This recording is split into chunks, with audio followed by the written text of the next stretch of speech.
드립니다. 오늘 본문 시편 106편 24절부터 27절까지 말씀 통해서 불평의 죄를 끊어내라, 불평의 죄를 끊어내라 라는 제목으로 함께 말씀 나눕니다. 감사와 불평에 관한 제목의 시 한 편이 있습니다. 시 한 편을 낭독해 드리겠습니다. 아침 햇살이 창문을 두드릴 때 누군가는 그 빛을 축복이라 여기고 누군가는 눈부신 방해라 여긴다. 똑같은 하루가 펼쳐져도 어떤 이는 작은 기쁨을 헤아리고 어떤 이는 작은 불편을 증오한다. 감사를 선택하는 사람은 길가의 한 송이 들꽃에도 눈길을 주고 따뜻한 차 한 모금에도 마음을 녹인다. 불평을 선택하는 사람은 넘어진 낙엽을 보며 탄식하고 차가운 바람에 불만을 쏟는다. 삶은 늘 같은 얼굴을 하고 있지만 그것을 바라보는 우리의 마음이 다를 뿐, 감사는 평범한 날들을 기적으로 물들이고 불평은 아름다운 순간마저 회색으로 바꾼다. 오늘도 선택의 갈림길에 선다. 나는 어떤 길을 걸을 것인가? 햇살을 축복으로 맞이할 것인가? 그늘을 탓하며 살아갈 것인가? 마음이 머무는 곳에 삶의 빛깔이 결정된다. 감사와 불평에 대해서 섬세하고 감정적으로 잘 담아낸 깊은 울림을 주는 시입니다. 이 시에서 제가 공감하는 식구는 바로 이 구절입니다. 감사를 선택하는 사람은 길가의 한 송이 들꽃에도 눈길을 주고 따뜻한 차 한 모금에도 마음을 녹인다. 불평을 선택하는 사람은 넘어진 낙엽을 보며 탄식하고 차가운 바람에 불만을 쏟는다. 시인은 감사와 불평을 선택으로 표현했습니다. 매우 신앙적인 표현입니다. 감사와 불평은 선택의 문제이지 환경의 문제가 아닙니다. 감사할 환경이 따로 있다거나 불평할 상황이 따로 정해져 있는 것은 아닙니다. 같은 상황에 처해도 어떤 사람은 감사하고 어떤 사람은 불평합니다. 이유는 선택 때문입니다. 같은 상황인데도 감사하는 사람은 감사하기로 선택했기 때문이고 불평하는 사람은 불평하기로 선택했기 때문입니다. 모든 감사와 불평은 선택의 문제이지 환경의 문제는 아닙니다. 12 정탐꾼이 가나안 땅을 정탐하고 왔을 때 정탐꾼들의 반응은 달랐습니다. 정탐꾼들은 가나안 땅이 하나님의 말씀대로 젖과 꿀이 흐르는 땅임을 확인했습니다. 그리고 그 땅에 기골이 장대한 아낙 자손이 살고 있다는 것도 눈으로 보았습니다. 같은 곳을 보았지만 여호수아와 갈렙은 우리가 능히 이기리라 라고 반응했습니다. 현재 상황을 믿음과 감사로 받아들인 것입니다. 그러나 10명의 정탐꾼과 백성들은 우리를 죽이려고 이곳에 데려왔느냐며 불평하는 반응을 보였습니다. 가나안 땅을 불평과 원망의 상황으로 받아들인 것입니다. 상황과 환경이 달라서 반응이 다른 게 아닙니다. 선택이 달라서 반응이 다른 것입니다. 감사를 선택한 사람은 감사한 것이고 불평하기로 선택한 사람은 그 선택대로 불평하며 산 것입니다. 우리 삶은 양면성이 있습니다. 이쪽을 보면 감사할 일이 보이고 반대쪽을 보면 불평거리가 보입니다. 사람의 인생은 완벽하지 않기에 또한 사람이 모여있는 모든 공동체도 완벽하지 않기에 모든 인생과 모든 공동체에는 감사의 조건과 불평의 조건이 동시에 존재합니다. 우리가 감사를 선택하면 우리 인생과 공동체는 감사 가득한 곳이 되지만 우리가 불평하기로 선택하기 시작하면 우리 삶과 공동체는 불평의 그림자가 짙어집니다. 감사와 불평은 조건이 아니라 선택입니다. 감사와 불평이 선택의 문제라면 결국 이 감사와 불평은 믿음의 문제라는 말씀입니다. 믿음에 따라 선택이 달라지기 때문입니다. 그 사람들이 불평하는 이유는 마음에 하나님을 향한 불신이 있기 때문입니다. 불평은 불신에서 나옵니다. 오늘 본문에서도 24절에 보면은 그 말씀을 믿지 아니하고 가나안 땅을 보고 기쁨의 땅인데 그 땅을 보았음에도 불구하고 말씀을 믿지 않아서 불평했습니다. 불평은 불신에서 나옵니다. 하나님께서 선한 계획을 가지고 우리를 인도하신다는 사실을 믿지 못하는 이 불신이 우리로 하여금 불평하게 만듭니다. 우리 삶은 시간이 흐르는 대로 아무렇게나 흘러가는 인생이 아닙니다. 우리 삶은 하나님의 치밀한 계획과 한치의 오차도 없는 계획에 의해 우리 삶이 진행되고 있습니다. 그래서 우리가 만난 사람, 또 우리가 겪은 사건, 우리가 처한 상황은 모두 우연이 아니라 하나님의 섭리에 의한 결과입니다. 그런데 우리가 우리 앞에 놓인 상황과 사건, 그리고 사람에 대해서 불평한다면 그건 하나님이 틀렸다고 말하는 것과 같습니다. 하나님께서 필요해서 계획에 의해서 우리에게 보내셨는데 현재의 상황과 사건과 사람을 불평한다면 그건 하나님이 실수하셨습니다. 하나님 틀리셨습니다 라고 말하는 것과 같습니다. 그래서 불평은 불신입니다. 요셉은 그의 인생에서 이해할 수 없는 수많은 사건과 환경을 마주했습니다. 그러나 이해할 수 없는 모든 사건들 중에서 요셉을 하나님의 계획으로 인도하는 과정에 불필요한 사건이 하나라도 있었습니까? 그렇지 않습니다. 요셉이 겪은 모든 사건, 요셉이 만난 모든 사람은 하나님의 크신 계획 속에서 모두 필요한 것이었습니다. 만약 요셉이 하나님을 불신했다면 이해할 수 없는 고난을 만났을 때마다 불평했을 것입니다. 그러나 요셉은 자신의 인생이 깊은 어둠의 터널을 지날 때에도 불평하지 않았습니다. 하나님을 신뢰했기 때문입니다. 불평은 불신에서 나오지만 감사는 신뢰에서 나오는 것입니다. 불평은 하나님의 주권을 의심할 때 나오고 하나님의 선하심과 전지전능하심을 의심할 때 불평이 터져 나옵니다. 그래서 불평도 죄입니다. 하나님을 불신하고 의심하는 이 불평이야말로 큰 죄입니다. 불평을 사람이라면 누구나 하는 당연한 행동으로 여기지 않아야 합니다. 불평은 불편한 환경에서 나오는 당연한 반응이 아니라 믿음의 부족과 하나님을 향한 신뢰의 부족에서 나오는 죄인 것입니다. 그러나 어제도 말씀드렸듯이 사탄은 죄를 아름다운 포장지로 감싸서 우리로 하여금 죄를 죄로 여기지 못하게 만듭니다.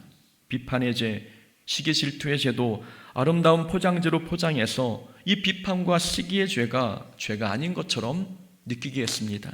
불평도 마찬가지입니다. 사탄도 불평을 그럴듯한 이유로 포장해서 그리스도인들로 하여금 불평을 죄로 느끼지 못하게 합니다. 사탄은 이 불평을 진리의 선포처럼 보이도록 위장합니다. 사탄은 불평을 진리를 선포하는 일로 보이도록 위장합니다. 교회가 이러면 안 되지 않나? 성도들이 이렇게 믿음이 없으면 안 되지 않아? 목사가 이러면 안 되지 않나? 이런 부분은 우리가 나서서 바로잡아야 되지 않나? 사람들은 마치 자신이 잘못을 바로잡는 진리의 사도인 것처럼 교회의 이런저런 문제를 지적합니다. 그러면서 자신은 불평하는 게 아니라 진리를 선포하고 있다고 생각합니다. 보통 젊은 신학생들이 이런 실수를 범할 때가 많습니다. 제 학부 동기 중 한 명이 20대 초반에 로이드 존스 목사님 책에 빠져 있었습니다. 로이드 존스 목사님은 19세기의 가장 위대한 복음주의 설교자였습니다. 학부 동기가 로이드 존스 목사님 책에 심취한 후로 교회에 대한 비판이 많아졌습니다. 교회 현장이 책 내용과 너무 다르다 보니 교회에 대한 불만이 커진 것입니다. 교회가 너무 프로그램 위주로 돌아간다는 둥, 찬양이 너무 감성적이라는 둥, 설교의 죄에 대한 선포가 부족하다는 등 여러 문제에 대해서 지적했습니다. 그러자 담임 목사님께서 그 친구를 불러서 딱 한마디 말씀만 하셨습니다. 얘야, 너는 로이드 존스 목사가 아니야. 너는 로이드 존스 목사가 아니야 라는 말, 이 한마디에는 많은 의미가 내포되어 있었습니다. 로이드 존스 목사님처럼 기도를 많이 하는 것도 아니고 말씀에 깊이가 있는 것도 아니며 교회의 모든 상황을 보는 안목도 없으면서 마치 본인이 로이드 존스 목사가 된 것처럼 이것저것 지적하는 모습, 그건 진리 선포가 아니라 불평이라는 뜻이었습니다. 불평은 진리를 말하는 것처럼 보이지만 실제로는 하나님을 신뢰하지 않는 불평입니다. 불평은 팩트를 말하는 것 같지만 하나님 없이 해석한 현실일 뿐입니다. 눈앞의 현실이 문제 많은 것처럼 보여도 모든 상황이 하나님의 주권 아래 있음을 믿는 사람은 불평하지 않고 그 상황을 신앙으로 해석합니다. 저는 문제를 보았을 때 아무 말도 하지 말라는 뜻으로 말씀드리는 게 아닙니다. 문제가 보이면 그 문제를 불평하는 방식으로 표출해서는 안 된다는 말씀을 드리는 것입니다. 문제가 보이면 불평하기 전에 기도하고 그리고 대화하고 건의해야 합니다. 아무리 옳은 의견도 불평의 방식으로 표출하면 그건 불평이 되고 맙니다. 사탄은 이렇게 불평을 진리 선포처럼 보이게 해서 사람들로 하여금 불평을 죄로 느끼지 못하게 만듭니다. 또한 사탄은 불평을 공감이라는 포장지로 감싸서 불평이 정의처럼 들리게 합니다. 불평은 언제나 세력을 얻습니다. 누군가 불평하면서 나만 이렇게 느끼는 게 아니지 않아? 라고 말하면 누군가 다가와서 맞아, 나도 그렇게 느꼈어 라고 반응합니다. 의견 같은 사람들끼리 모이는 것입니다.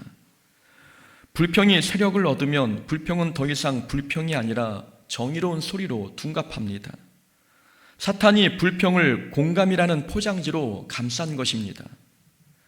불평이 사람들의 공감을 얻으면 사람들은 자신이 불평하고 있다는 자각조차 하지 못합니다. 나만 이렇게 느낀 게 아니었어. 다들 속으로 나와 같은 생각을 하고 있었어. 불평을 스스로 정당화하는 것입니다. 정당화된 불평은 더 이상 죄로 느껴지지 않습니다. 12명의 정탐꾼 중 10명이 가나안 땅에 대해서 부정적인 보고를 했습니다. 이스라엘 백성들은 여호수아와 갈렙의 보고를 외면하고 다수였던 10명의 부정적인 보고를 더 신뢰했습니다. 2명의 믿음의 말보다 10명의 현실적인 말이 더 사실로 들렸기 때문입니다. 불평 가득한 의견에 더 많은 세력이 모여들다 보니 사람들은 불평을 진리로 받아들였습니다. 이건 무서운 일입니다. 불평이 진리의 소리처럼 들렸다는 것, 불평의 소리가 정의로운 소리로 들렸다는 것은 정말로 무서운 일입니다. 이 일로 인해 출애굽 1세대 사람들은 모두 가나안 땅을 밟지 못했습니다. 결국 불평 때문에 가나안 땅에 들어가지 못한 것입니다. 나의 불평에 누군가 동조해주고 있다면 그건 절대 나에게 좋은 일이 아닙니다. 나의 불평을 누군가 공감해 준다면 당장은 위로가 되고 힘이 되는 것 같습니다. 내 편을 얻은 것 같고 우리가 서로 하나가 되는 것 같은 안도감이 듭니다. 그러나 그건 사탄의 유혹이고 속임수일 수 있습니다. 사탄이 불평을 공감의 포장지로 포장해서 불평을 죄로 느끼지 못하게 만들고 있는 것입니다.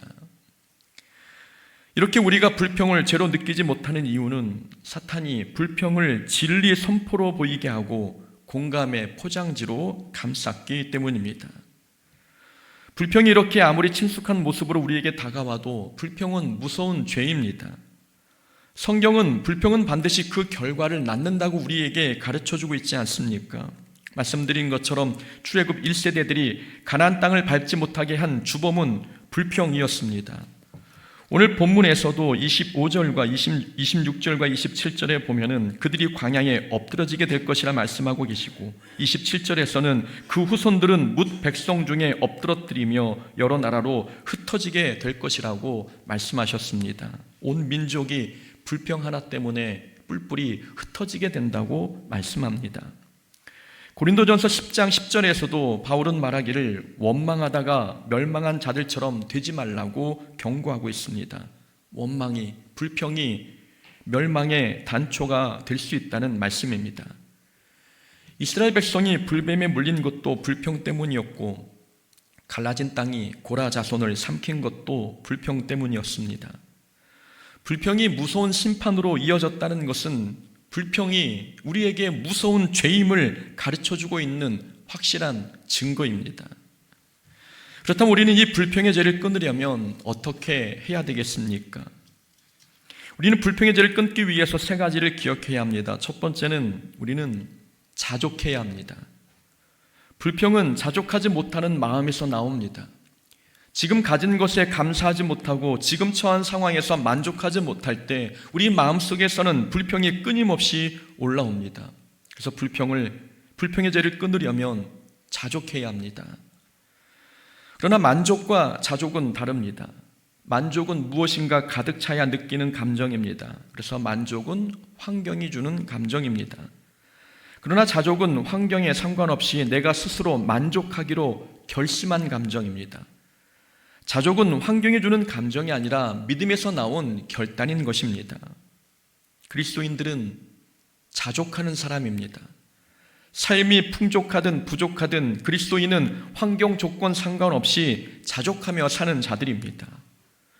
우리의 만족은 세상 물질에 있지 않고 하나님께 있습니다. 그래서 하나님을 향한 신뢰와 믿음이 우리로 하여금 자족하게 만듭니다.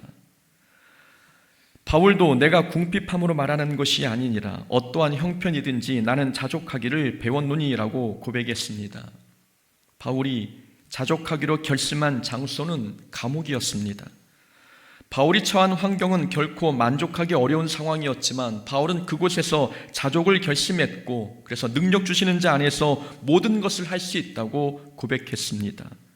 불평이 나올 법한 상황에서 모든 것을 할 수 있다고 고백할 수 있었던 이 믿음의 고백은 바울이 자족을 결심했기 때문입니다.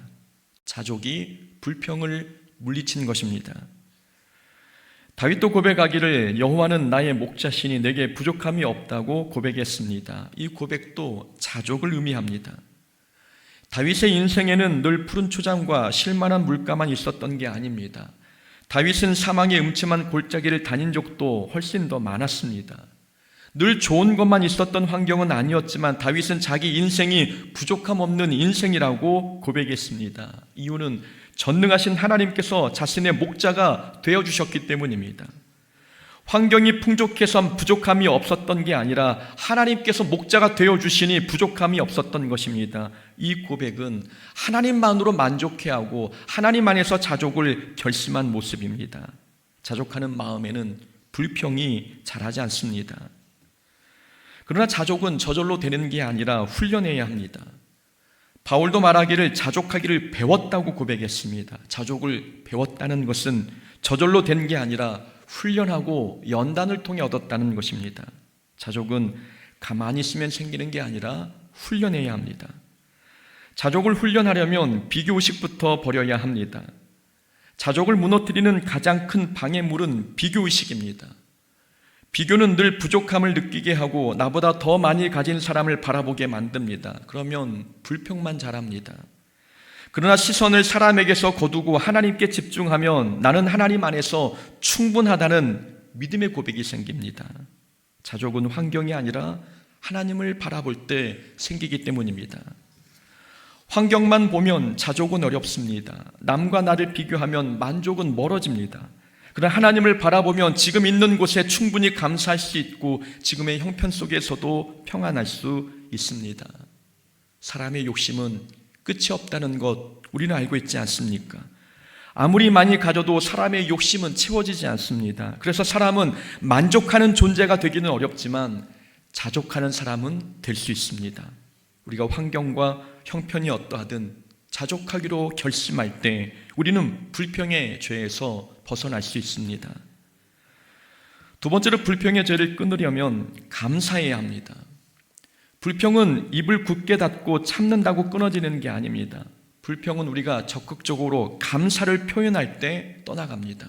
그래서 불평의 천적은 감사입니다. 한 우물에서 쓴물과 단물이 같이 나오지 못하는 것처럼 감사하는 마음에 절대 불평이 올라오지 않습니다. 설교를 준비하면서 곰곰이 생각해 보았습니다. 우리 삶에는 감사의 조건이 많을까? 아니면 불평의 조건이 많을까? 생각해 보니 불평보다 감사의 조건이 훨씬 많았습니다. 그러나 우리 입에서는 감사보다 불평이 더 많이 나올 때가 있었습니다. 이상하게 감사의 조건은 많은데 불평이 더 많이 나오고 있습니다. 이유가 있다면 감사의 기준과 불평의 기준이 너무 차이가 나기 때문입니다. 우리는 감사의 기준은 너무 높고 불평의 기준은 너무 낮습니다. 감사는 특별한 일이 일어나야 겨우 한마디 나오고 불평은 아주 작은 불편에도 자연스럽게 흘러나옵니다. 그래서 사람들은 기적을 봐야 감사하고 반면 식탁에 반찬이 하나만 모자라도 불평합니다. 감사와 불평의 기준이 차이가 있기 때문입니다. 감사와 불평의 기준이 이렇게 차이가 나니 사람들은 삶에 감사의 조건이 많음에도 불구하고 감사보다는 불평을 더 많이 쏟아냅니다. 감사하려면 기준부터 바꿔야 합니다. 감사의 기준을 낮추고 불평의 기준을 높여야 합니다. 이전에는 특별한 일이 있을 때 감사했다면 이제는 작은 일에도 감사해야 합니다. 지금까지는 기적을 봐야만 감사했다면 앞으로는 아침에 눈을 떴다는 것만으로도, 숨을 쉬고 있다는 것만으로도, 오늘 주회전에 나와 예배할 수 있게 되었다는 것만으로도 우리는 감사해야 합니다. 평범한 일상을 감사의 기준으로 삼으면 우리 일상의 매일은 감사 충만한 삶이 될 것입니다. 반면 불평의 기준은 한없이 높아야 합니다.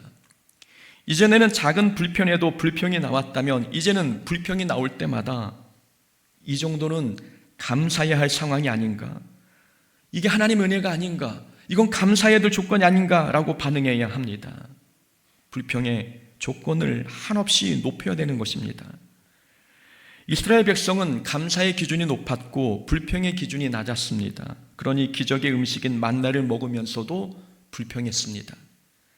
그런데 하박국 선지자는 감사의 기준이 낮았고 불평의 기준이 높았습니다. 그러니 무화과가 무성하지 못하며 포도나무에 열매가 없으며 감람나무에 소출이 없고 밭에 식물이 없으며 우리의 양이 없으며 외양간에 소가 없어도 하나님께 감사했습니다. 아무것도 없어도 감사하겠다는 하박국 선지자의 고백, 감사의 커트라인이 낮아도 한참 낮은 모습입니다. 하박국 선지자의 감사는 오늘날로 바꿔 말하면 기쁨만 아니라 슬픔도 감사하겠다는 고백입니다. 성공만 아니라 실패도 감사하겠다는 뜻이고, 희망만 아니라 절망도 감사하고, 가진 것만 아니라 없는 것도 감사하겠다는 뜻입니다. 이런 감사를 하며 사는 사람 마음에 어찌 불평이 생기겠습니까? 불평을 끊어버리려면 감사의 조건을 낮추고 모든 일에 감사해야 합니다. 세 번째로 불평의 죄를 끊어내려면 불평거리가 많은 상황은 하나님의 뜻이 묻혀있는 영적 금맥임을 깨달아야 합니다. 불평 가득한 상황이 오면 우리는 그것이 실패, 방해, 저주라고 생각합니다. 그러나 불평이 가득해 보이는 그 장소가 하나님의 뜻을 가장 많이 발견할 수 있는 영적 금맥입니다. 불평 가득한 상황을 불행으로만 바라보면 불평이 사라지지 않지만, 불평의 땅을 하나님의 뜻이 묻혀있는 금맥으로 여기면 오히려 감사가 나옵니다. 사람들이 힘든 일을 만날 때마다 불평부터 하는 이유는 그 힘든 일을 통해 하나님께서 자신에게 주신 뜻과 계획을 발견하지 못했기 때문입니다. 아무리 힘들고 고통스러운 상황이어도 그 속에 담긴 하나님의 뜻을 발견하면 고난의 자리가 기쁨의 자리가 되고 감사의 자리가 됩니다. 요셉은 형들의 시기로 인해 구덩이에 던져졌고 애굽으로 팔려갔으며 억울하게 누명을 쓰고 감옥에 갇혔습니다. 누가 보아도 불평거리가 많은 상황이었습니다. 그러나 요셉은 그 상황에서 금맥을 캐냈습니다.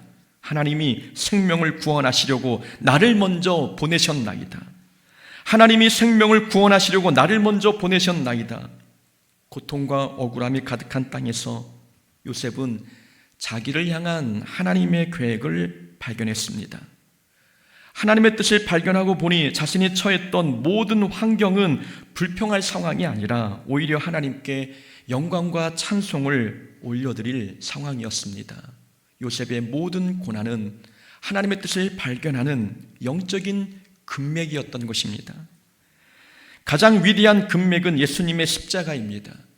가장 고통스럽고 가장 불공평하고 가장 처절했던 자리인 십자가야말로 불평이 쏟아져 나올 수 있었던 자리였습니다. 그런데 예수님은 물과 피를 쏟으시면서도 불평하지 않으셨습니다. 오히려 아버지, 저들을 사하여 주옵소서 라고 기도하셨습니다. 그 십자가는 하나님의 구원의 금맥을 여는 통로가 된 것입니다. 십자가가 사람 눈에는 비극이었지만 하나님의 구원 계획이 담긴 영적인 금맥이었습니다. 십자가는 불평하는 자리가 아니라 하나님의 뜻이 완성되는 자리였고 모든 인류가 생명을 얻는 영적인 금맥이었습니다. 하나님의 뜻은 이렇게 불평 가득한 장소에 묻혀 있습니다. 우리를 향한 하나님의 계획은 우리가 십자가를 져야 하는 상황에 감춰져 있고 우리가 피하고 싶은 자리, 도망가고 싶은 자리에 숨겨져 있습니다. 그런데 그런 상황에 직면할 때마다 우리가 불평만 한다면 우리는 고통 속에서 하나님의 뜻을 아무것도 발견하지 못하게 될 것이고 그러면 신앙은 성장하지 못하고 불평만 늘게 될 것입니다. 우리는 불평이 올라오는 자리가 하나님이 일하시는 자리임을 기억해야 합니다. 불평이 보이는 그 상황이야말로 나를 향한 하나님의 뜻이 묻혀있는 금맥임을 깨달아야 합니다. 그럴 때 우리는 불평 대신 감사가 나오게 되는 것입니다. 불평은 결코 가벼운 문제가 아닙니다. 불평은 하나님의 뜻을 가리는 안개이고 하나님을 신뢰하지 못하게 만드는 영적인 독과 같은 것입니다.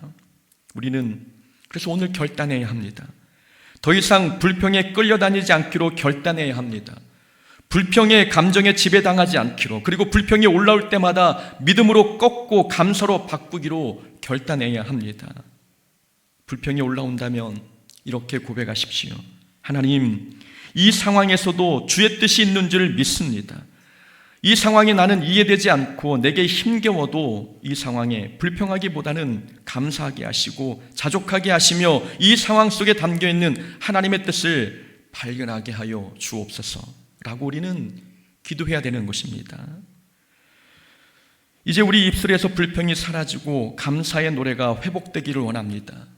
우리의 눈이 불평거리 속에 숨겨진 하나님의 금맥을 바라볼 수 있는 그런 안목이 되기를 원합니다. 그래서 어떤 상황, 어떤 환경에서도 감사하며 하나님의 은혜와 축복을 누릴 수 있는 하나님 자녀가 되기를 주의 이름으로 축원합니다. 아멘.